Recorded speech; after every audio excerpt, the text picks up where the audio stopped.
অবশেষে প্রায় 2 বছর পর স্কুলের মিড ডে মিলে বরাদ্দ বৃদ্ধি হলো। প্রাথমিক এবং উচ্চ প্রাথমিক দুই খাতে মাথাপিছু 70 থেকে 75 পয়সা করে বরাদ্দ বাড়ানোর সিদ্ধান্ত নিল কেন্দ্রীয় সরকার। যদিও মূল্য বৃদ্ধির দাপটে এই সামান্য বরাদ্দ বৃদ্ধি পাওয়ায় অখুশি শিক্ষা মহলের একাংশ। অনেকেরই সংশয়, বাজারে জিনিসপত্রের যা দাম তাতে এই ছিটে ফোটা বরাদ্দ বৃদ্ধিতে শিশুদের পুষ্টিকর খাবার দেওয়া কার্যত অসম্ভব। উল্লেখ্য, 2022 সালে মিড ডে মিল প্রকল্পে বরাদ্দ বাড়িয়েছিল কেন্দ্র।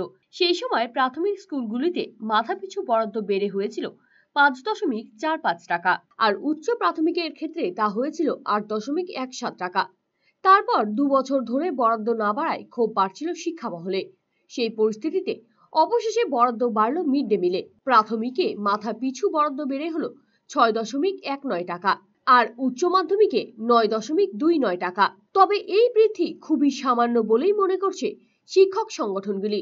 উত্তর দিনাজপুর জেলা তৃণমূল প্রাথমিক শিক্ষা সেলের সভাপতি গৌরাঙ্গ চৌহান বলেন, শাকসবজি, তেল, ডাল সবকিছুর দাম অত্যাধিক হারে বেড়ে গিয়েছে। একটা ডিম কিনতে খরচ হচ্ছে 7 থেকে 7.5 টাকা। বাড়তি অর্থ না মিললে পড়ুয়াদের পুষ্টিকর খাদ্য দেওয়া সম্ভব নয়।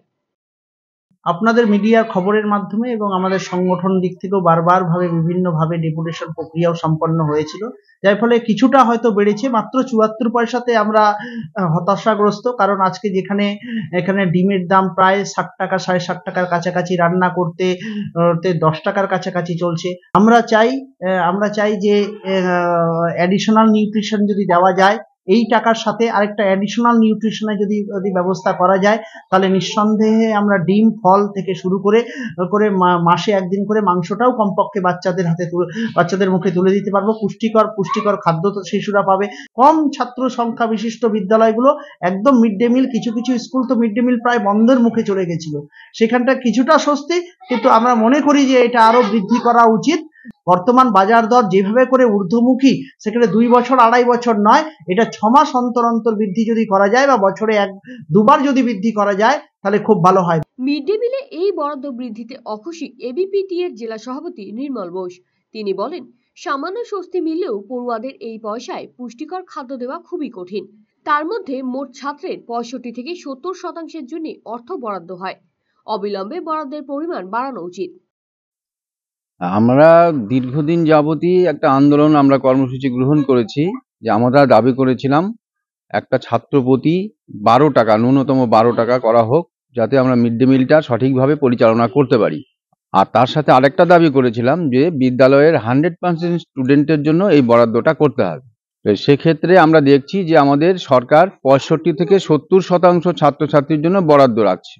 যাই হোক, আমরা গতকাল একটা বার্তা পেলাম যে ছাত্রপ্রতি 74 পয়সা বাড়ানো হয়েছে, বর্তমানে সেটা হয়ে দাঁড়ালো হচ্ছে 6 টাকা 19 পয়সা। সামান্য হলেও কিছুটা স্বস্তি হলো, কিন্তু এই পয়সা দিয়ে মিড ডে মিল পরিচালনা করা যায় না।